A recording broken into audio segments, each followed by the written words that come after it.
Hi, I'm Braddock District Supervisor James Walkinshaw. Thanks for tuning in to Braddock Voices, where we talk to Braddock District and Fairfax County residents and leaders who are working to make our wonderful community even better. To stay up to date with future episodes, community news, and local events, you can sign up for the Braddock District email list. It's easy. Just email us at braddock@fairfaxcounty.gov and we'll send digital newsletter updates to your inbox. And before we introduce our guest for today, I want to do, as we always do, our animal spotlight. This is an animal that is available for adoption at the Fairfax County Animal Shelter.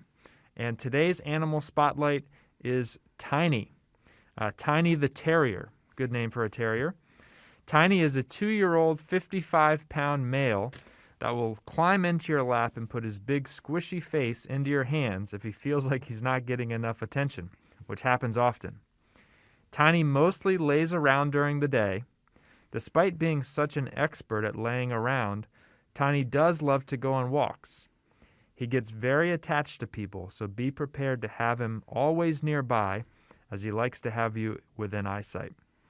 Tiny is a terrific dog, a fine companion, a good office buddy, and a great snuggler.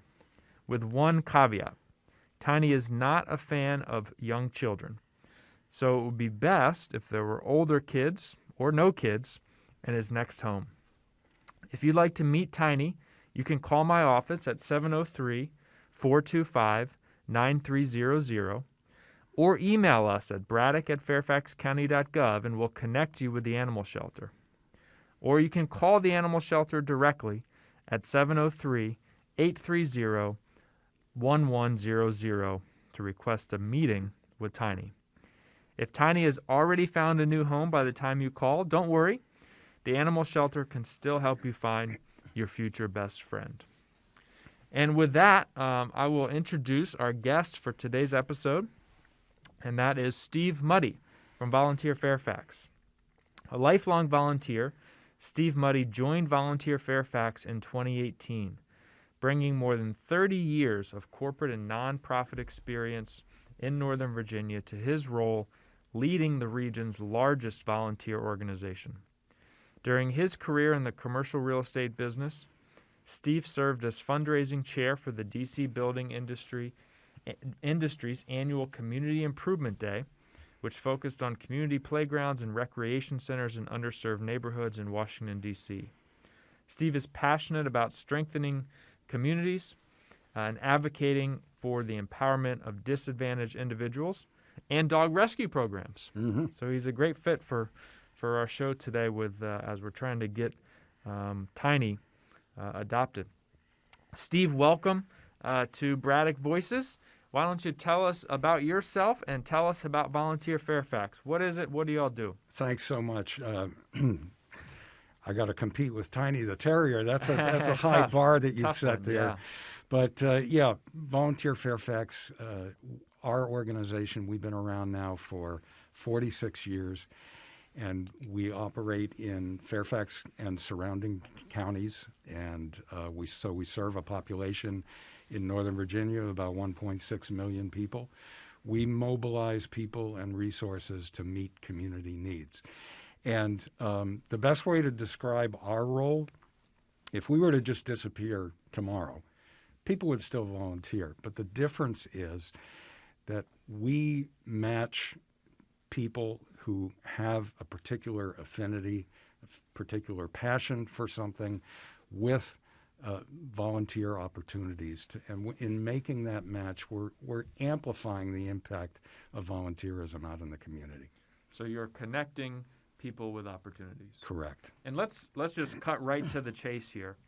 For a listener who's out there listening, one of the millions of people who are out there listening to the Braddock Voices podcast, who wants to volunteer in the community. Maybe they know that they have 2 hours a week or 10 hours a week or 20 hours a week, but they don't know which organization, how to do it, how to get connected, how to get plugged in. What should they do? Well, I'm going to direct them to our website, which is volunteerfairfax.org, and click that very visible button that says Volunteer Now, which, by the way, is right next to the Donate Now button. Good. Yep. But when you click Volunteer Now, that's going to take you to a place where you can explore opportunities. But I'll ask you to do something first. Think about what you're passionate about. What would really make you feel good about doing a volunteer activity? What have you done for others before that made you feel really good about yourself? What gets you angry? What injustice or inequity out there would make you want to do some volunteer activity that could erase that?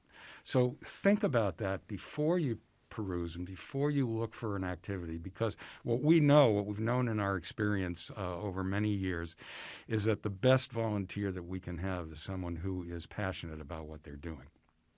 So if someone goes on that website, clicks volunteer, they'll be able to enter their experience, their passions, their level of time commitment, and they can be matched with a volunteer opportunity. That's right. They can register and peruse, and those change on sometimes an hourly basis. Now let's do the other side of the coin.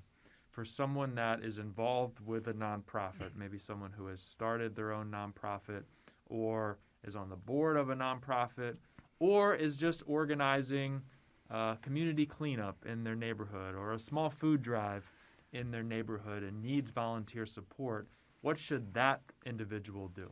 Same website, different portal. They'll see where agents, what we call agencies, which are more than 600 agency partners that we have in the region right now that can go register themselves. That's typically a membership for a nominal fee, and that membership right now in the COVID world has been waived because so many of our partner organizations are just financially decimated. So all of our memberships and all of our trainings that we're offering right now for volunteer managers are currently at no charge. Great. Let's jump back. That's good. We've given people some tangible ways to get engaged and utilize Volunteer Fairfax's capabilities. Tell us a little bit about Steve. How did you find your way to leading an organization like Volunteer Fairfax? Well, again, I've been volunteering since the age of 12, which is more than 50 years. And so that comes naturally. To find an opportunity where I could lead an organization that is in that field was, pretty much a dream come true in capping my career. But, more than that, I really felt I owed a debt of gratitude to Fairfax County. We're 23-year residents of the county. Our kids grew up here in a nurturing community. Got a world-class public education, went to Lake Braddock. That education, launched my kids' lives and careers. And I also being in the county and seeing the community spirit and the number of people who volunteer, all of those really drew me to this opportunity. Great. Maybe in your that history that you outlined there of volunteering, is there a particular moment or project that you remember working on that really had an impact for you, where you said to yourself, wow, this is why I'm a volunteer in the community. This is really rewarding work, a really rewarding project that I was able to work on. Could be when you were 12. Sure, yeah. What I was doing when I was 12 made such an impression on me that it led to something where I did have that aha moment that you're referring to. When I was 12 years old, we lived in the suburbs of Boston, and I was going around with my dad to state hospitals in Massachusetts where people with intellectual and developmental disabilities were institutionalized. And it was an eye-opening, indelible experience that led me later on to start the 13th chapter of Best Buddies International. Best Buddies serves, as you may know, young people with IDD who we pair kids with developmental disabilities with kids without disabilities in one-to-one friendships. This also leads to leadership opportunities, job opportunities. And so I founded that chapter about 20 years ago now. It now serves about 3,500 kids and their families in the whole D.C. metro region. And I would say as that got launched and got off the ground and I saw the reaction and the sense of self-worth that gave the kids that we were serving, and as importantly, the feeling that their parents had, that they wanted they wanted equitable opportunities for their kids to make friends and have activities and have a purposeful life. And so to see their reaction to that, I think that was the moment that you're referring to. Great. And maybe use that as a touch point. Share with us your thoughts on the importance of volunteering and volunteerism in the year 2021, because we have, even setting aside COVID, a lot of people feeling kind of increasingly disconnected from their neighbors, maybe disconnected from their communities. Membership in traditional organizations, whether that's a church or synagogue or mosque, overall membership down. Membership in the kind of Elks Lodge, and I shouldn't pick on any because I'll get someone emailing me saying we're still going strong. But membership, those kind of institutions that, for much of the history of this country, kind of served as a glue to bring people together. A lot of change. And what have you seen in your experience with Volunteer Fairfax and the role that volunteering can play in bringing the community together, bringing people together, but also for individuals, giving them that outlet and opportunity for connection? Well, you say setting aside the pandemic, and there's no way we can, especially in the volunteer world. So the first thing that I would say is that, where 2020, under the pandemic conditions, was challenging, 2021, even when we see all of these signs that we're transitioning, all these positive signs, and everybody's starting to feel, hopefully not too overly optimistic yet, but there is definitely a feeling of optimism right now, because what's happening here is we're transitioning from the health emergency that dominated everybody's time and occupied all of our time and energy over the past year. We're transitioning from that health emergency to a long period of recovery, which again is linked to COVID. It's inseparable. And so this long period of recovery, we're not talking about next couple of years. We're not talking about a decade. We're talking about a generation. That's how long it's going to take for things to come back. And people are poised to do it, but as you're pointing out, a lot of institutions, things that we thought would never go away, kind of blew apart, and some will never come back because of financial viability, but others will come right back. And Volunteer Fairfax is going to be placed in the middle of that as we get into this recovery, because we and the whole community and our counterparts were occupied over the past year in what I would call survival-related activities, addressing hunger and homelessness and an increased level of violence in homes, families getting torn apart for those reasons, people not paying attention to their basic non-COVID related health. These are all things that we have to get back to and focus on. Once we're past that period where people are just worried, have existential worries, then we can get back into actually putting our lives and our community and our families together. And so we see that we're going to be ramping up to mobilize volunteers engaged in those activities that are more recovery and rebuilding than survival. Fortunately, we're glad for that, but it's going to be a long haul. It's going to take a lot of work on everybody's part. Fortunately, all the signs are there are people lining up to help. Let's dive into COVID and describe for us what you and Volunteer Fairfax and the partners that you work with have seen throughout COVID. You touched on some of the needs in the community.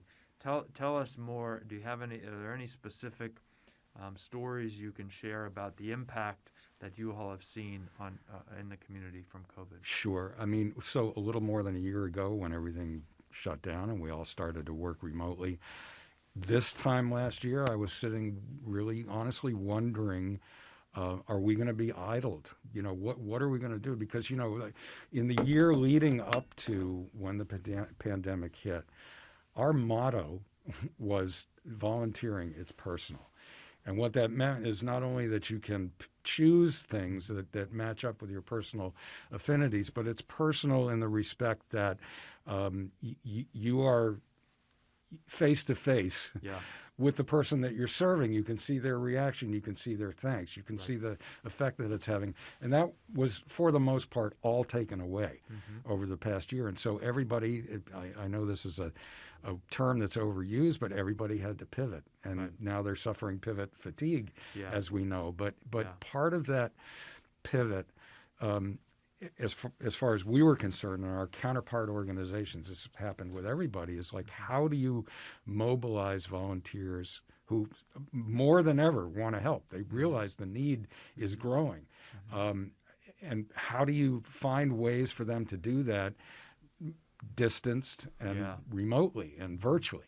And so what I'm particularly proud of, we did this, and I've seen a lot of our partner organizations do this. We just sat down, we compared notes with each other. We were on Zoom calls constantly with one another on a weekly basis, region-wide, statewide, nationally, even globally, just everybody comparing notes and best practices. And we collectively came up with ways to virtually volunteer. And amazingly, I sit here amazed at the fact that, a couple of our signature events, one, is Volunteer Fest in the fall. The other is our MLK Weekend of Service. And we doubled registration for both of those. Wow. Instead of being worried that those are going to fizzle during the pandemic, we doubled registration. So we had over 800 registrants for Volunteer Fest. We had over 1,100 over MLK Weekend. And one of our signature events on MLK Weekend is called the Valentine's Challenge. And typically we make 5,000 Valentines that we send to kids that are in or graduating from foster care. Right. And we got the news on very short notice this past year that they weren't going to need anywhere, because of COVID restrictions, they weren't going to need anywhere near as many Valentines. Yeah. And so we thought, well, what do? Do we just shut that particular one down and just, write it off for this year? And we kind of checked the pulse of a little bit of who was willing to do what. Yeah. Thought about how we could have people make Valentines remotely. And we instead upped our goal from 5,000 to 10,000. We ended up producing 11,000 Valentines. Wow. With 600 remote volunteers, 7,000 of which we delivered to Inova Health System to distribute to frontline medical workers throughout their hospital system. So, when things are bad, and I don't say this lightly or facetiously, when things are bad, business is good in the volunteer business. Yeah. And business has been good, but it also has really awakened us to how we can find new ways to to mobilize volunteers that'll stick way beyond the pandemic. Yeah, it's a great point, and let's talk more about that, because my observation throughout the pandemic has been an intense hunger out there in the community to do something, right, to help in some way. Yes. So, the Stuff the Bus food drives that we've had in the Braddock District and across the county have been record-breaking in terms of the amount of food collected. People are almost desperate to come and make a donation. Maybe they just to get out of their house, but also to feel like they're contributing in the midst of this crisis. And other kind of outdoor events that I've been able to participate in, cleanups and things like that, also seeing very high attendance. So that raises a question of how do we harness that energy and enthusiasm and sustain it? How can we grab hold of these folks who have come out and gotten engaged or motivated because of the pandemic, make them long-term volunteers in Fairfax County? Volunteerism really it's self-sustaining in some ways because it has qualities built into it that really touch humans. We do things, in my generation, we volunteered out of a sense of duty. So you didn't question if somebody needed you to go dig a ditch in somebody's backyard without explanation what it was for or who it might affect. We went and did that, but it's different now, and it's much more volunteerism for the generations that are coming up. It's much more experiential. It's much more social.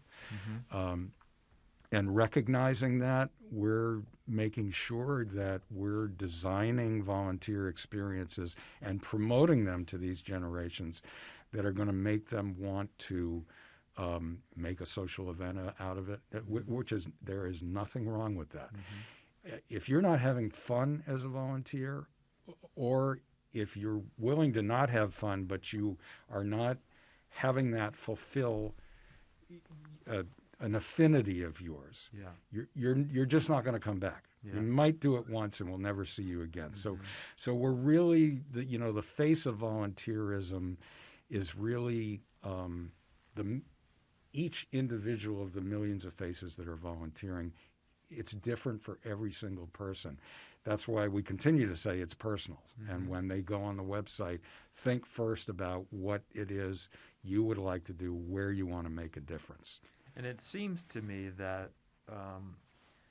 one of the things that Volunteer Fairfax is offering, which is kind of this, for lack of a better term, plug-and-play option, right? So I can go on, and if I know that I have 2 hours next weekend, I can potentially find an opportunity.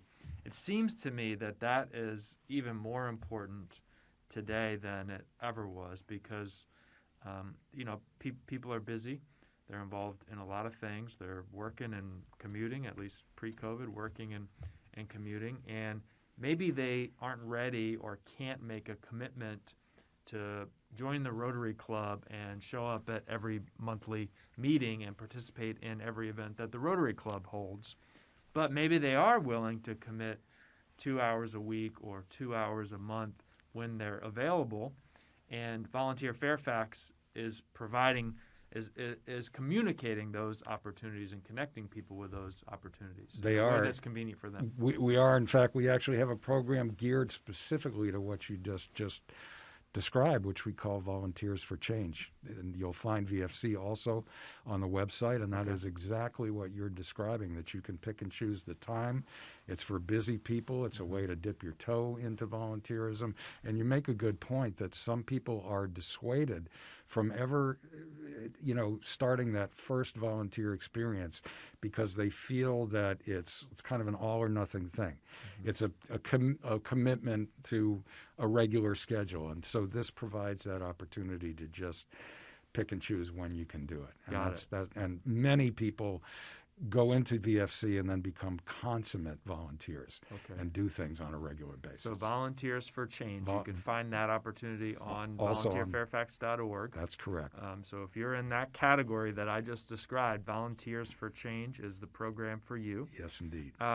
Let's talk a little bit about the nonprofit community in Fairfax County and the COVID-related challenges, because there's been a lot of attention, correctly, on businesses and small businesses, especially restaurants and movie theaters and those who really relied on that physical customer base struggling. But nonprofits have been struggling as well throughout the pandemic.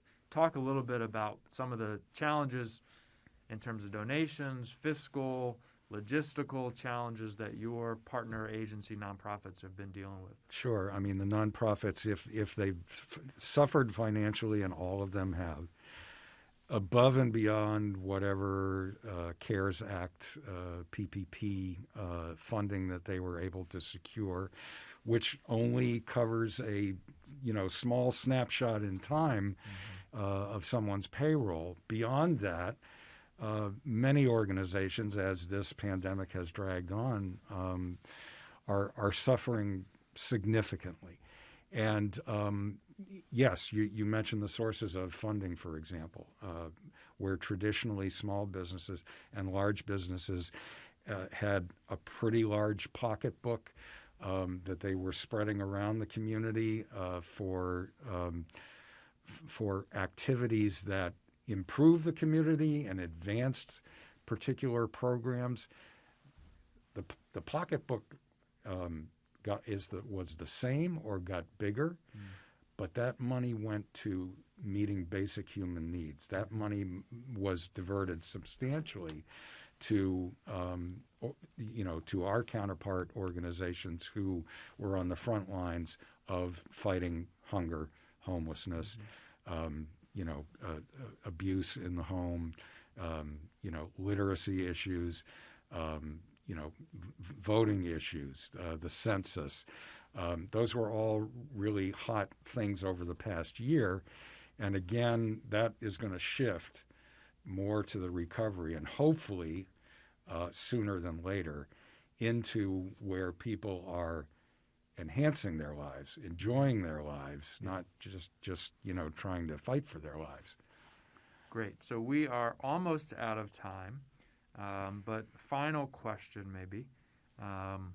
What is the future of volunteering in Fairfax County? What has Volunteer Fairfax and you learned from the pandemic that you'll be able to apply moving forward to do what you've already been doing even better? And what will it look like 5 years, 10 years from now? First of all, I think it's going to look more inclusive, and we're taking steps to be sure that volunteerism, like many civic activities, are for all. And they are not right now. And so I've formed a task force on disability inclusion and volunteering, comprised of county leadership, local business leadership, academia.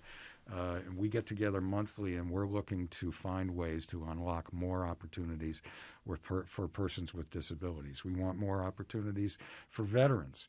We want more opportunities for marginalized communities, because some of those communities are the ones that need to be bolstered and strengthened and improved the most. And so we feel a responsibility to make the face of volunteerism going forward much more reflective of the communities that we serve out there. Yeah, it's a really great, such a great point, Steve, because what it kind of highlights is, volunteering is not a sacrifice.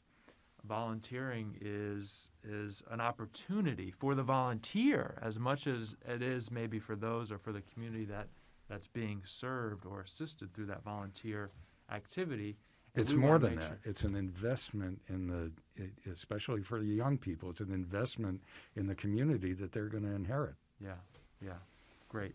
Well, I think that is a great end point.